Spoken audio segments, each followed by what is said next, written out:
I just don't even know. I feel stupid reporting on this. I feel stupid. He's making fools out of the both of us, okay? And I'm sick of it. I'm sick of it. What am I talking about? Well, he did it again. Tariff. No tariff. I feel like Trump's playing a weird game of, that pedal thing? He loves me not. He loves me not. And you pull off the pedals.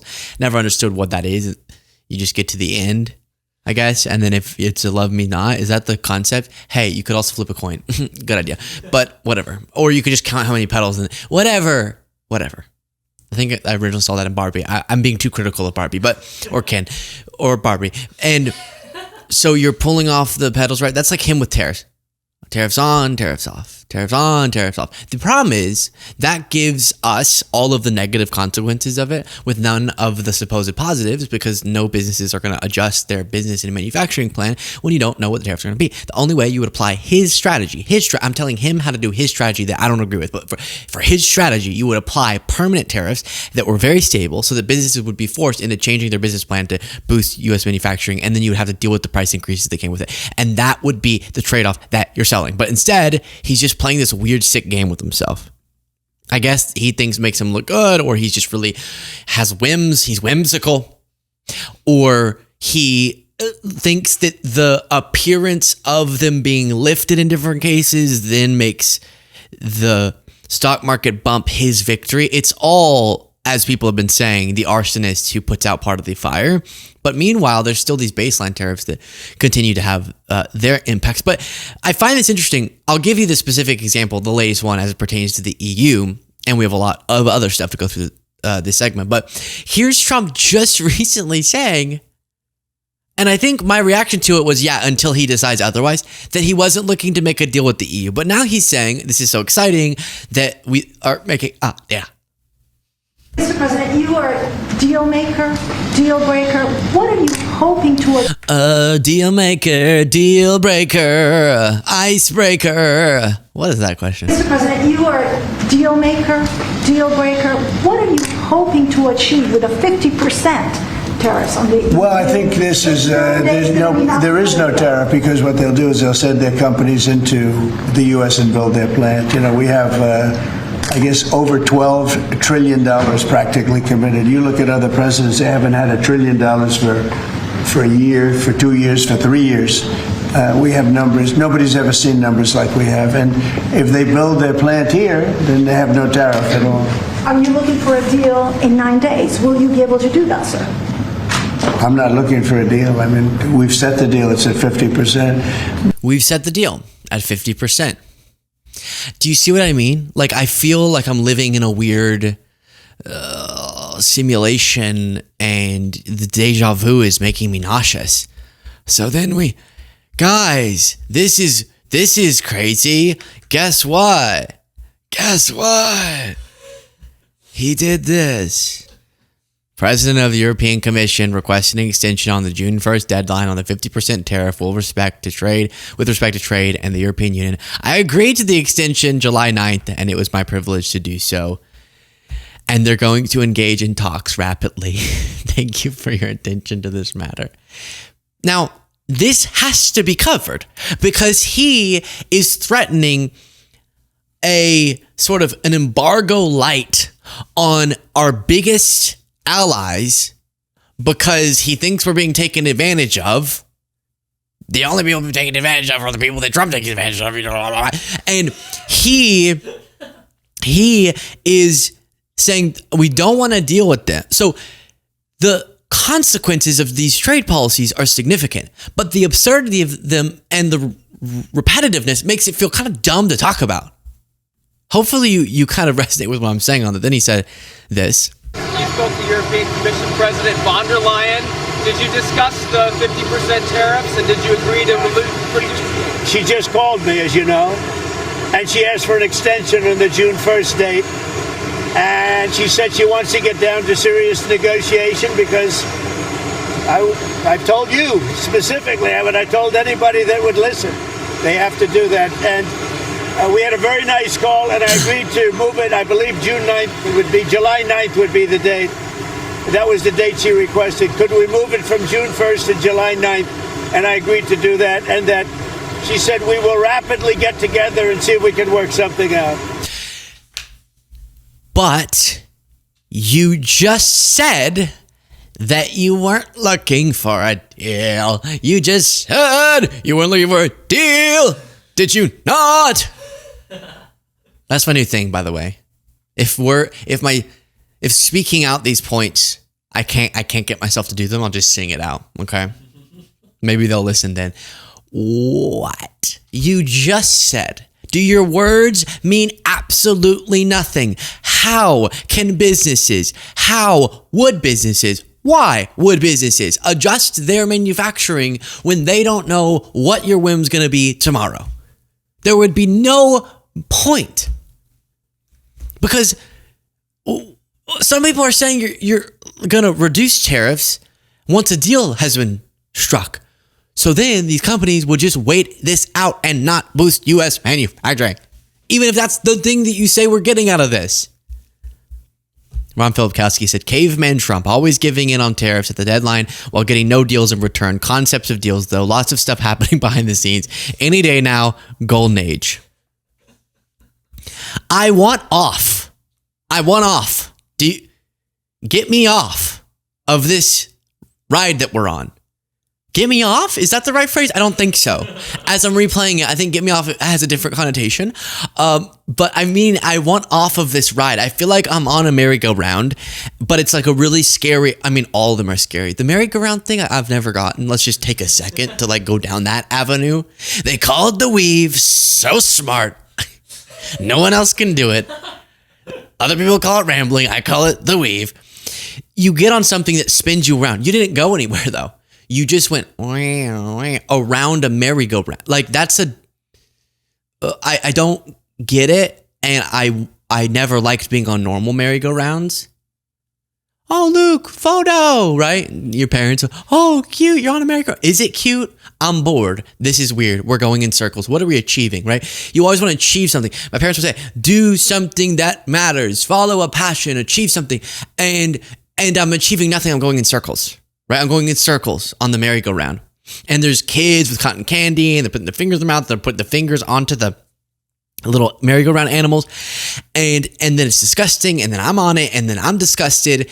And I'm paying you to make me go around in loop-de-loops. I can just walk in circles. Why do I need you to put me on a loop? It doesn't make sense. None of it does. Neither does Trump trade policy, which it feels the same. We're just going around and around and around and nothing is being achieved. But do you know what is happening? Real systemic economic problems. That's what's happening.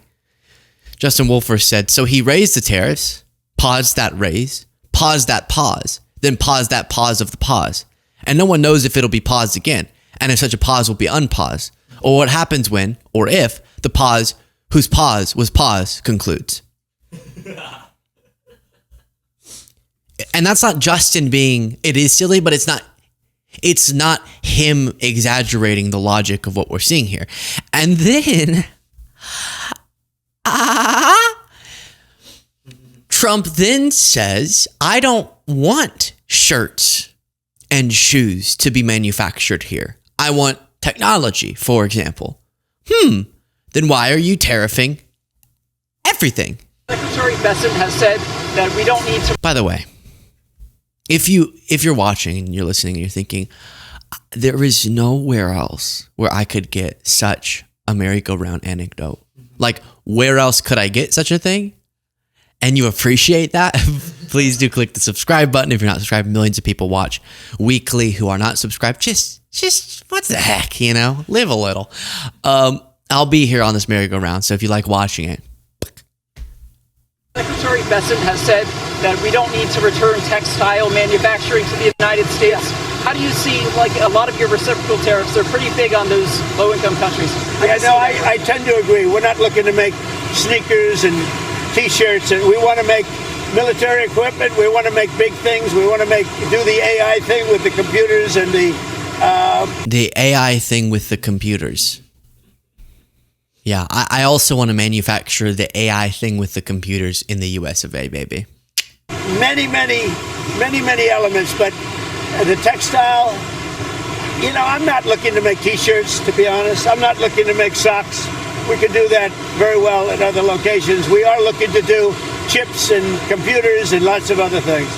And tanks and ships, meaning ships, yeah. What?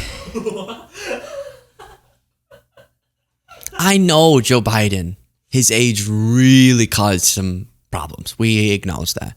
And he had a very sleepy vibe to him. So the age-related decline would come out in sleepier ways.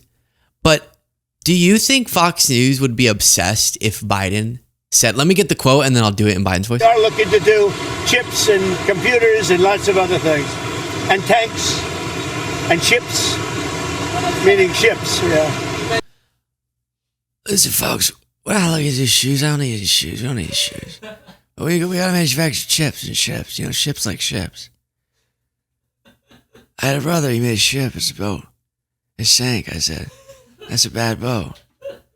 He said, no, it's not. I'm not trying to make it Noah's Ark. I said, let's make a ship like a ship. Not like I ship you, like a relationship, like a ship. And tanks and ships, like a ship.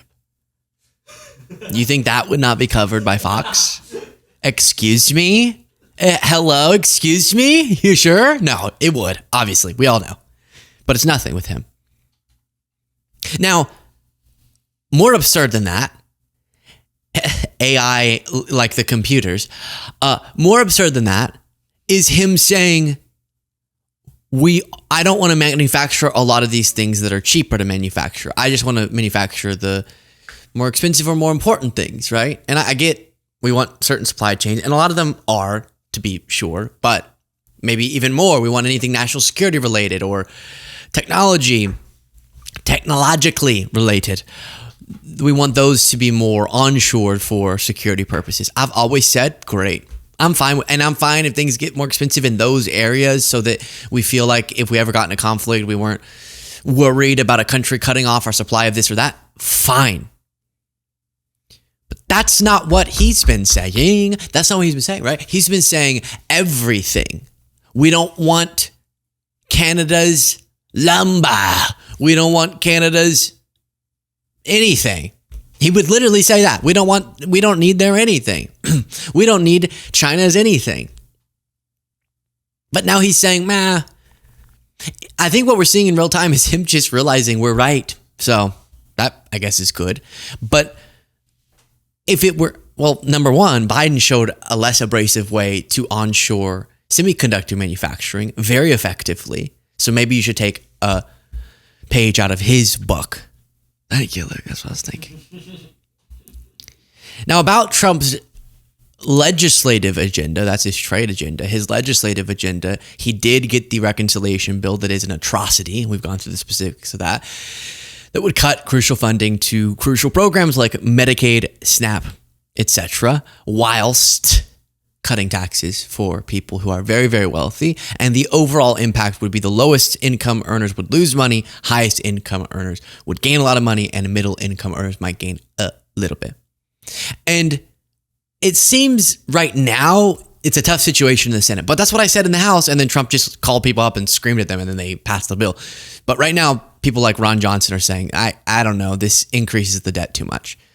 Cutting Medicaid, not a problem as much with Ron, but increasing the debt he is concerned with. And despite us being gaslit into being, they want us to believe that this doesn't increase the deficit, it does. A lot. Like a bunch. Like a lot. I think is how I heard one person put it. President Trump has suggested that the debt is not really top of mind of his concerns. He wants Republicans to fall in line. He wants Republicans to pass the bill. You told CNN, quote, somebody's got to be the dad that says, I know y'all want to go to Disney World, but we can't afford it. I guess I'm going to be that guy, unquote. So how? Ron Johnson, someone has to be the dad, and I am daddy. Just a total side note before getting back into this. I do think that Ron Johnson is totally the type of dad. Listen, son, I want to go to Disney World. Listen, son, we can't. We don't have the money. I spent it all on gambling. What's gambling? Don't worry about it. But we can't go to Disney World. Why? I thought you made a lot of money. I want to go to Disney World, Dad. I have to be the dad to tell you no. Because I spent it millions on gambling. Son, do you know the feeling of being in a town you don't remember with a woman whose name you don't know? Days, son, days passed by with no sleep as you push forward your last dollar on blackjack. There is no greater feeling in the world than looking at this woman whose face you barely recognize as you push forward your last dollar on blackjack. So no, we can't go to Disney World. That does give Ron Johnson gives me those vibes. Let's keep watching this clip though. You told CNN, quote, somebody's got to be the dad that says, I know y'all want to go to Disney World, but we can't afford it. I guess I'm going to be that guy, unquote. So how determined are you to be that guy if it actually means telling President Trump you are going to vote against the bill and you're going to try to get other Republican senators to join you unless there are major, major changes? Well, in 2010, I sprang out of the Tea Party movement, and as I did parades, I would shout, this is a fight for freedom. We are mortgaging our children's future. It's wrong. It's immoral. It has to stop. I haven't changed. My campaign promise in 2010 and every campaign after that was to stop mortgaging our children's future. It's immoral. It's wrong. It has to stop. And so he may not be worried about that. I am extremely worried about that. That is my primary goal running for Congress. This is our moment. We've witnessed an unprecedented level of increased spending, 58% since 2019, other than World War II. This is our only chance to reset that to a reasonable pre-pandemic level of spending. And again, I think you can do it, and the spending that we would eliminate, people wouldn't even notice. But you have to do the work, which takes time. Yeah, so he wants more spending. So it's kind of a weird situation, or more spending cuts, which is kind of a weird situation to be in because you're thinking, you want this bill to fail in the Senate because it's bad. But what if he gets his way and they rewrite it and it's worse? But let me just quickly say a couple things.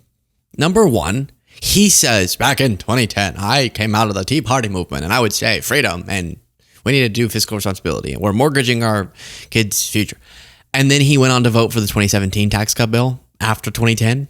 I think that's how 2010, then after 2017. So 2017 is after 2010. So after he made that proclamation, he then went and voted for something that blew up the deficit for the exact same insane reason.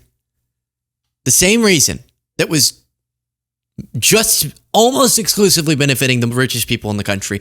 And that's what you were mortgaging our kids' future for. You, Ron, because you voted for that. So I'm glad. Am I glad? I'm glad that you're coming to your senses, kind of, but in the wrong way. And then number two, again, we've looked at the numbers before. They will never admit that one of the primary drivers of our debt problem is Republicans specifically pushing through fiscally irresponsible, fiscally outrageous legislation to decrease revenue through tax cuts that over and over again are skewed to benefit the top. If they'd stopped doing that, we wouldn't have a need to cut spending like they want to do, to the extent that they want to do it. That is where I'll leave it. Thank you all so much for watching and listening. I'll talk to you next time.